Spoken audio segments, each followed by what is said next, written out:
where we celebrate the exciting things that our faculty are doing that we might not otherwise hear about. I'm Rebecca Lubas, Dean of the Libraries, and I am so glad you came to join us today. And hello out there to those of you in Zoom land. So I am going to hand it over to our esteemed provost who will introduce today's featured speaker. There's been a replacement. All right. Whoa. Small print. Hi, everybody. Good to see you all. Good to see y'all. All right. Well, first of all, thank you for being here. I'm going to introduce you. Thank you. You ready? Yeah. All right. Okay. Well, thank you, everybody. And before I introduce our esteemed guest, I do want to thank Dean Lubas, Robbie, and everybody in the library for coordinating this effort. I say this all the time. My name might be on the bill, or at least my title might be on the bill, but they're the ones that do all the work. So thank you for creating this up. Oh yes, thank you for creating this opportunity for our campus. So today we will hear I'm looking for the title of the talk. All right, here we go. The title of the talk: Repurposing Hope and Data: Why Central Americans Migrated to the U.S. in Caravans. All right. In this talk, Dr. Rosario de la Luz Rizzo Lara, Assistant Professor of Sociology. Yeah, I mean, I have no bias. If they fire me, though, I'll be in the office right next door to you. We'll discuss her co-authored book, Analyzing Motives in Semi-Structured Interview Data, which advances emerging work on using semi-structured interview data to analyze motives. She will explain the development of the 5 R's methodology. Am I pronouncing that correctly? Yes. All right. The 5 R's methodology, which synthesizes insights from an array of literatures into a novel tool for analyzing motives in semi-structured interview data. As a former ethnographer, and qualitative researcher, largely, I appreciate where we're going already. And I look forward to learning more. Okay, here we go. Back to the script. The 5 R's method enables researchers to revisit and reuse previously collected data that may have been considered unsuitable for motive analysis, either because of prevailing disciplinary assumptions or because of how data were initially framed and coded. The applications of the method will be highlighted through a case study of the 2018 migrant caravans to the United States. This talk applies qualitative methodological advances to Central American migration to the U.S., a topic of great relevance to contemporary society. Professor Rizzo Lara holds a joint doctorate in migration and modernity from the University of Kent and the Frey. Oh, come on, you put German in here? All right, my wife speaks German. Here we go. Frey University Berlin. How about that? Close enough. All right. And an MA in Latin American Studies from UT Austin. David Defoe Hunter, our Vice President for Strategic Enrollment Management, would appreciate that, as he's big on hook 'em horns and all that other kind of stuff.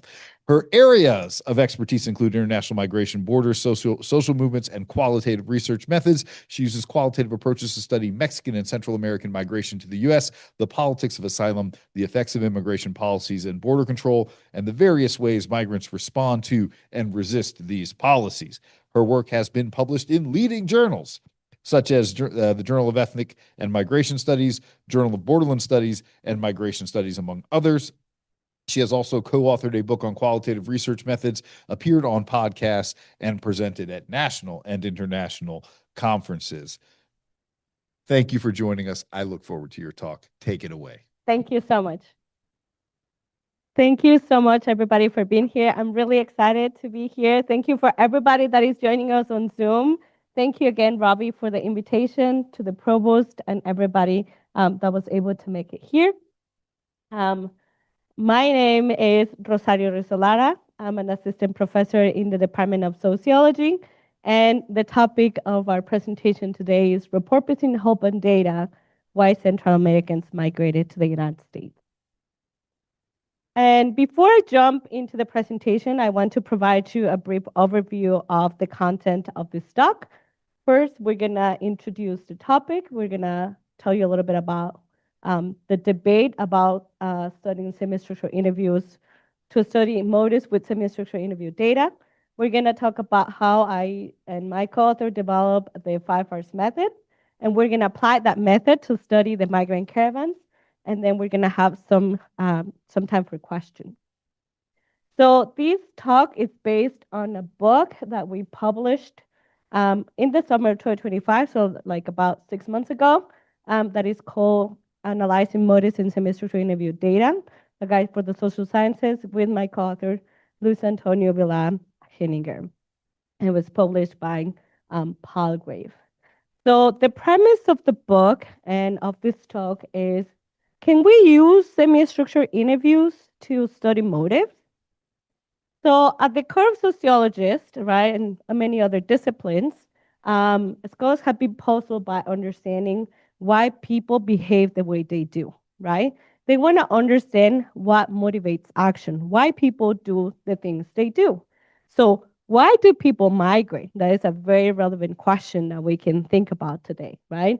Why do people join a protest? Why are people joining social movements?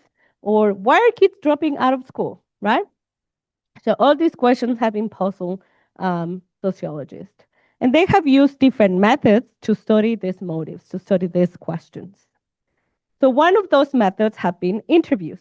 So interviews are usually conversations in which a researcher guides a participant in an extended discussion of a topic. Interviews are useful to understand different experiences, behaviors, motives, values, beliefs, emotions, etc. Right? And among the different types of interviews, we have semi-structured interviews in which the interviewers prepares a guide, right, to ask a series of questions, but provides room for flexibility, right? And that leads us to the debate, right? So can we use semi-structured interviews to study motives again?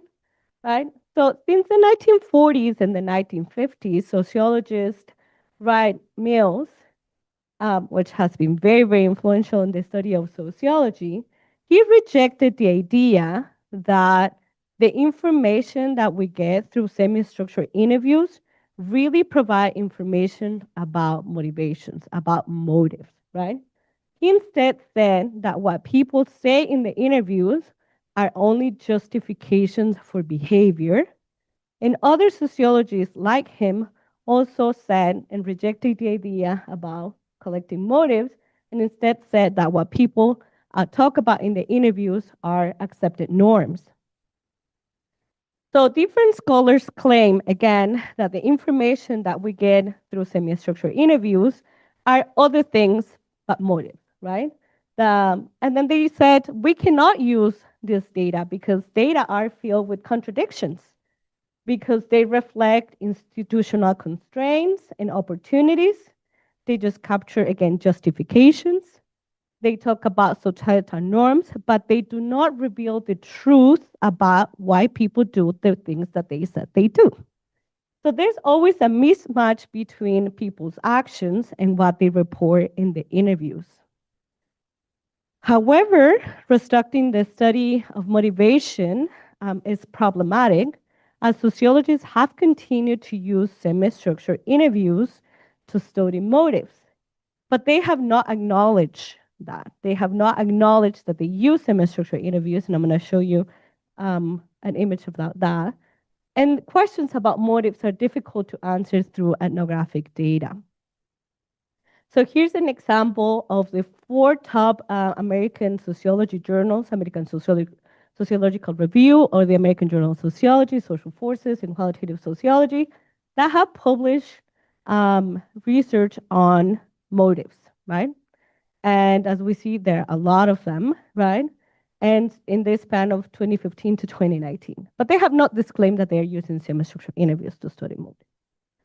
So the result of this debate, of this getting this rejection, was that many scholars really did not use the information, their responses, people's responses, as motives, but again, as justifications for past behavior. And doing that really obscure what people actually said in the interviews, their motives, right? And then another thing that was the result of that debate is that they discovered that there are several biases that are present in the data when scholars ask why people did the way they think, that why people did things, that can be present during data collections. However, a lot of scholars are not aware of all these biases when they go in the field and collect data. So does that mean that the researcher should not use that data? Should we just discard all that data because it was biased? Well, in this book, we leverage recent methodological insights from cognitive science, ethnography, and sociology and argue that we can actually use semi-structured interviews to study motives by following very specific scope conditions. And we're going to talk about those scope conditions, and then we're going to talk about what steps we can follow so that we can reanalyze that data. In doing that, we provide a tool to repurpose that data that might have been biased and then be able to analyze motives. And that is the 5 R's method.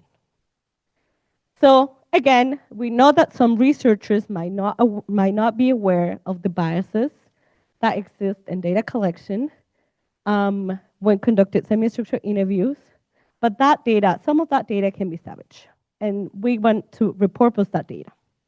So this method is useful for repurposing that data and for data that was collected when motives were not the object of analysis. And this method is also useful to analyze data that was coded as justifications or explanations instead of motives. So again, the goal is to provide researchers with specific methodological tools to be able to recode and reanalyze qualitative data that was coded as justifications, explanations, claim, or other proxies because of the limitations of study motives with semi-structured interview data. To use this method, we also need to be familiar with qualitative data collection methods such as semi-structured interviews and the process of data analysis that usually includes transcribing the interviews, coding, creating a code book, and doing the reanalysis.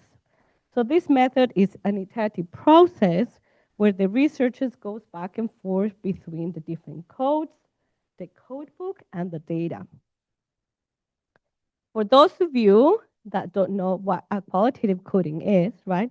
Well, qualitative coding is a strategy where the researcher codes or labels a specific chunks of data in a particular way or a theme, right? So we go through the data and then we classify or label that data with patterns and help us to identify patterns and themes. And again, this process is iterative, involving reading the transcripts that we have, assigning descriptive tags, merging codes into category, and then finally doing a thematic analysis. Key methods include inductive coding, which is data-driven, also deductive coding, which is literature-driven, and more recently, abduction, right? Abduction is a new emerging coding scheme that allows us to find anomalies in the data to be able to expand and build theory, right? And these codes are usually put into a code book that allows us to organize our data.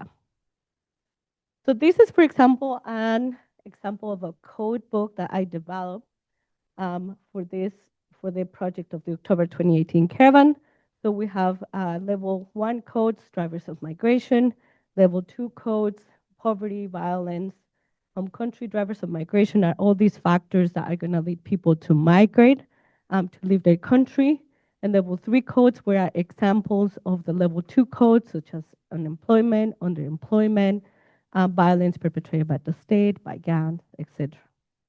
And then we, of course, have an example and the description. So going back to the 5 R's method, right? This technique is divided into 5 sequential steps. Each of them starts with the letter R. These steps reflect the sequence that is usually followed when we analyze data. And the first one is redefine, reduce, recode, rule out, and reanalyze. This sequence is not prescriptive, right? It helps provide people with a sequence, but then again, researchers have the ability to, do it as it fits. So we're gonna go into these steps, but we're gonna apply it to the case study of the migrant caravans. And for that, we're gonna first know what the migrant caravan is, right? So for those of you who don't know what the migrant caravan is, it talks about, or it relates to, this large group of people that left Central America to go to the United States. So the first biggest caravan emerged in October 2018, and this was a flyer that was posted on a Facebook wall by this de facto leader of the movement, Bartolo Fuentes. And he posted this, and it's a flyer that is inviting people to participate in the movement, right? He's saying that they are not leaving because they want to, but they are exposed by or driven out by the violence and the poverty that exists in Honduras. So he's convocating people to be in the bus stop in San Pedro Sula on October 12th at 8 o'clock so they can start walking to the United States, right? And more people are going to join that call. And so the caravan is going to have a broad demographic composition, having men, women, children, elders, people with disabilities, people from the LGBT community are going to be joining the movement. So it's going to be really big. And a movement that is going to start here in San Pedro Sula with about 500 people is going to become a group of more than 7,000 people in the span of a week, right? So we're going to go again from 500 to more than 7,000 in this span of a week. And then as they're going through Mexico, and their goal was going to be to arrive in Tijuana, a lot more people are going to be joining, right? Of course, they're going to be stopping at different points of the route, but eventually in November, that caravan is going to arrive in Tijuana.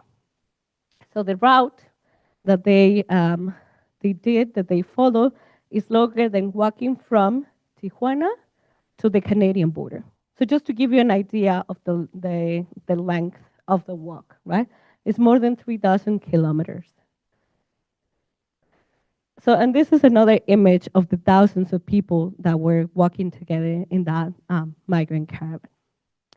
So what are some characteristics of this movement, right? We see large groups of people moving together. They have some degree in planning and organization. Of course, you needed some planning and organization to move more than 7,000 people. But we also have weak ties between the group members. They are not just all family members, right? We have a lot of weak ties. This is a public migration as opposed to the traditional clandestine undocumented migration that we see from Central America to the United States. A lot of the migration before these caravans were, again, clandestine, people going through less surveillance routes, etc. This caravan is inclusive as opposed to the more male migration that we have seen, for example, from Mexico to the United States. We see that people are going to be using social media to gather and mobilize people to join this movement. And very, very important, the caravan is going to make very specific social and political claims. So what are some of the methods I use to carry out the interviews with participants? So I did 14 in-depth semi-structured interviews online at the height of the COVID-19 pandemic with a very hard to reach population. Caravan members are so hard to reach, and during the pandemic, it was even more difficult to reach. So I interview caravan participants that had a phone so that I could, conduct the interviews. And then I was looking for a broad demographic profile. So I was looking to interview men, women, elders, so have a broad demographic profile. How did I do that? I posted flyers on different Facebook groups that were created to organize the caravans. My interviews had a duration between 30 and 90 minutes, and I used deductive and inductive coding. So how did we apply the 5Rs method to this particular case study? But before I show you how we do it, I want to just tell you briefly how I started and how I created this method, right? So when I started my PhD in 2019, right, the caravans were a new phenomenon. The caravans started in 2018. So there was a lot of excitement about the caravans in the scholarly and academic world. And so I was very interested in studying the rationale for people to join this caravan. As I mentioned before, right, most of the migration that we have seen before from Central America was clandestine. People were going secretly. So why would people migrate collectively? Why would they join the caravan? So that was my puzzle. I was very interested in understanding that. But then I was aware of the limitations of studying motives through semi-structured interviews, right? And so what I did is that I studied instead, and I did the interviews with participants, and I transcribed them. I coded participants as justifications. I was not able to code them as motives for participation in the caravan because of these limitations, right? And then I use other type of literature from social movements to understand these justifications as frames and as resonant frames. But during the interviews, my participants also expressed their justifications for leaving their country. At the time, were justifications, right? So research has often conflated these two questions, why people were migrating and why people were migrating in a caravan. But these are very different questions. One has to do with why people migrate and leave their country of origin. And their explanations can be so many, right? For family reunification, for climate-related things, environmental reasons, etc. So that was one question. But my question is, why will they decide to join a caravan? And that, again, is a different question because people have traditionally gone secretly, individually, in very small groups. So why will they decide to do these broad public movements, right? So my research did not focus on understanding why they live in their country. However, I had a lot of data about why migrants were leaving their country. So those data, right, were coded as claims of forced migration because I needed to code all that information one way or another. And so I claim it as claims of forced migration. But they were coded as claims because I could not code them as motivation, right? And so, aware of these limitations, I did not use that data for my dissertation. Even though I had the very specific reasons why the caravan members were leaving their country, I did not use that data. And instead I relied on books or other secondary data in that case to speak about the drivers of migration of caravan members. So with this method, I realized that I was actually able to repurpose that data and then really add new ones and bring to light why people were migrating. So what follows is the process that we developed to recode all the data and reanalyze and talk about motives. So our first step is to redefine. So we're gonna go to our code book, if you have it, if it's available to you, and you're gonna identify the codes that were used instead of motives. So in this case, like justifications or claims or explanations. And then we're going to use the scope conditions that were given by Small and Cook in their article in 2021. And then we're going to operationalize that code, motivated action, right?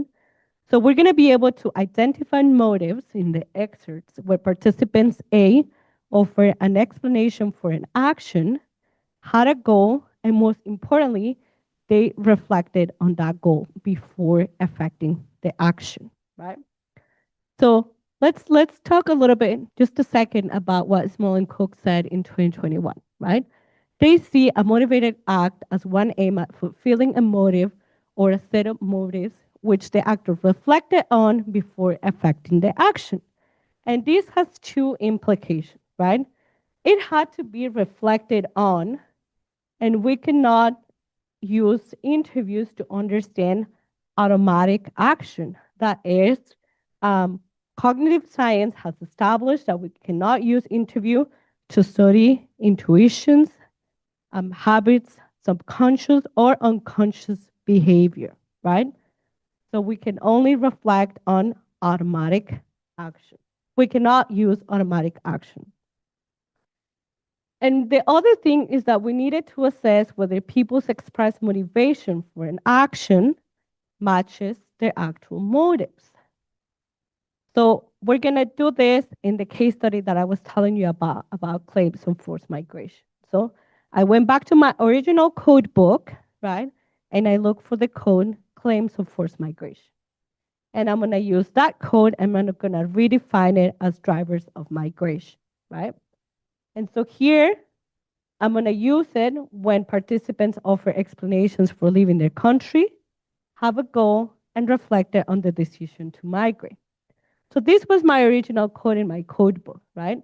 It says claims of forced migration. The researcher used this code when there was a reference to claims about extreme poverty, unemployment, lack of opportunities, insecurity, family reunification, violence, political repression, or others as pressing justifications for leaving the country of origin. When we redefine the code, right, we're going to have all these drivers as pressing motivations for leaving the country. While expressing one or multiple motivations, the participant needs to also mention the potential goal or outcome and reflect on his decision to move. So in our step 2, we're going to reduce that and we're going to see how we apply this code, right? So the purpose of this step is reduce all the available data that we selected as claims of forced migration that we coded. We're going to put it in a separate document and we're going to verify that the data that we coded actually match the definition of our motive, right? So for example, this is what Leonardo said. It says, I found out on social media in 2018 that a caravan was going to leave Honduras. It was going to leave on a date in October.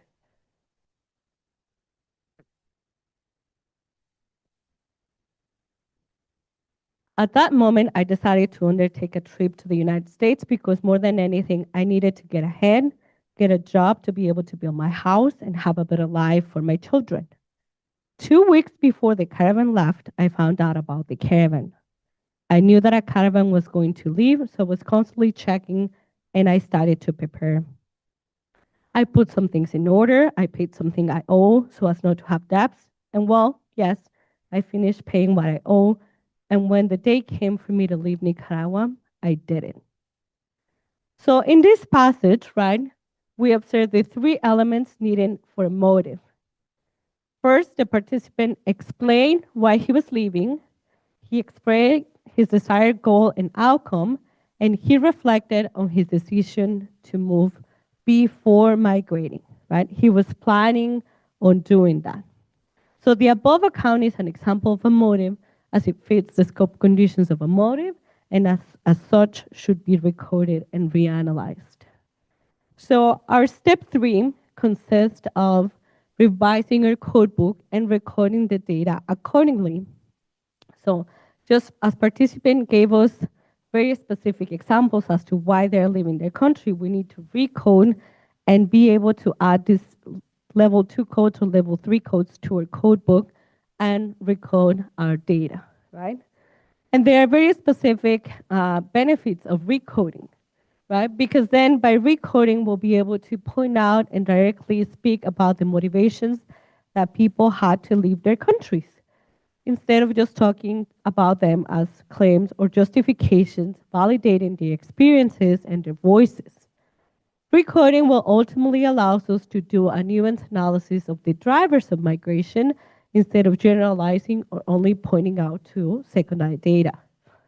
And instead of discarding all this data, because it was not the focus of the interview or the research, we can now repurpose them and offer a nuanced analysis of why caravans members left their country. In step 4, we're going to rule out data. So we're going to look at the data.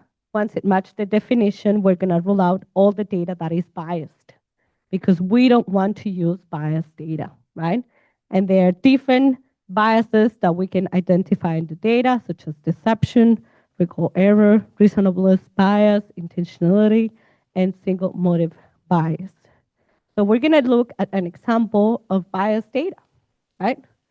So here an example, and this is an exchange between Patricia, a 28-year-old woman from Honduras that joined the caravan with a friend, and the researcher, right? So the researchers is asking her, how did you find out about the caravan? And when you found out about the caravan, what happened? And then she says, well, I was working in a grocery store, and then my boss came and told me that a caravan was leaving. I mean, I never planned to come here to this country. It never crossed my mind because, I mean, there was no possibility that I will be here in the US, right? I don't know why me, I don't understand. Maybe God, who is so great and wonderful, I just don't understand how it occurred to me to come in that caravan. And then I said, this is the only opportunity I have in my life to help my family and get ahead because otherwise I'm not going to get out of here from this poverty.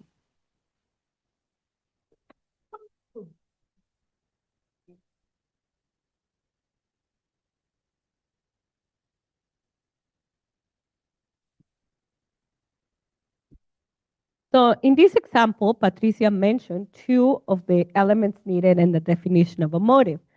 She's mentioning why she's deciding to move. She's mentioning her goal of arriving in the US, but she's mentioning that she never actually planned to go to the United States. She never thought about going to the United States. So this is not an example of a motive, right? Although we have two elements, the third element of needed preparation, planning, thinking ahead is not there. So the challenge, the bias that we can identify here is intentionality bias because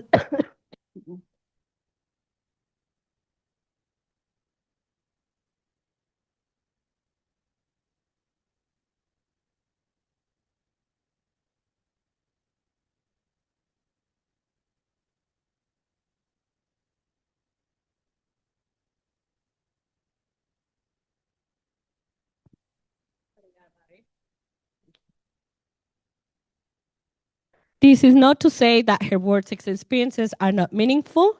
On the contrary, the fact that some migrants could not even think about the possibility of moving speaks to the poverty and the multiple elements that need to coalesce for a person to move. This bias also allows to observe people's intentions and actions before learning about the caravan, because the caravan then transform everything. Before learning about the caravan, this person was not thinking about moving, and after the caravan, after learning about the caravan, she decided to move. In this way, the caravan acted as a trigger that not only put the idea of migrating to people's head, but also allowed participants to realize such an idea. Finally, our 5 step is to be able to reanalyze, right?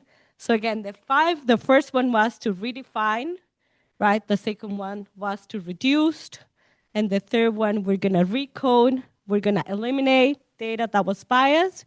And with the data that we have left, we're gonna be able to reanalyze it, right? And we're gonna be able to have a nuanced understanding of that data. So reanalyzing the data allows to have a very understanding of the experiences and context that led people to migrate, right? That before had not been explored, highlighted, or discussed because of the limitations of use semi-structured interviews to explore motives. Because the research question of the project was focused on something else, right, on people's participation in the caravan and the experiences in transit, the discussion of the drivers of migration was done using secondary data. By doing a reanalysis, then we're able to incorporate this data and then talk about the experiences and motivations of the caravan members and bring their voices to the fore. So there are some takeaways that stem from this method, right? And from this study. First, people reflected on their decision to migrate ahead of time. And this is very important to notice. A lot of people said, well, I joined the caravan and it was very sudden. It was like something spontaneous, right? But looking deeper, we can understand that actually it was not the case for a lot of people. A lot of people actually thought about it and plan ahead, like, paying their debts so that they could join the caravan, right? So we see that migration is actually a motivated action. For people who were facing a lot of structural barriers, they acknowledged the context, they offered an explanation, and they also made a plan to migrate. And so even when predisposing drivers existed, even when the structural conditions existed, not all people were willing to migrate or wanting to migrate, right? And this is consistent with a lot of the literature, not only because there's poverty in a place, that is not the only factor that is gonna lead people to migrate, right? As we saw in the case of Patricia, the precarious conditions in which she lived did not allow her to consider the possibility of moving, but that finding is very relevant and allows to understand the magnitude of the caravan, the impact that that had in people's lives, that offered a path for moving, right? Prompting them to move. So reanalyzing the excerpts allows to have a more granular understanding of what motivated people to leave their countries. So the 5 Rs method can yield important insights into the data that were collected but were overlooked or not analyzed because of the limitations of studying motives. So as conclusions, right, just to conclude and give some space for questions, the proposed 5 Rs methods can yield significant contributions to researchers, academic, students, right, and the literature. So this method contributes specifically to migration, sociology, and qualitative methods by shedding light on the specific motivations that caravans participants had to leave their countries, exhibiting the importance of learning about the caravan ahead of time, allowing participants to plan and prepare for the move, showing how caravan participants who came from a lower socioeconomic status can move internationally, challenging previous wisdom on migration that said that they wouldn't be able to do that, and then appreciating the relevance and influence of caravan members' decision-making process. So what are some contributions to qualitative methods? We provide concrete methodological tools to show how scholars can operationalize, code, and analyze motives, and previously discarded data and perform a secondary qualitative analysis. We hope that the 5 Rs method and its implementation in this case study have provided researchers, academic, students with tools to reanalyze data that was coded as justifications or otherwise. And we hope that the tools that we offer throughout the book and in this talk motivate scholars and students to continue using qualitative data and in-depth semi-structured interviews to study motives. Thank you.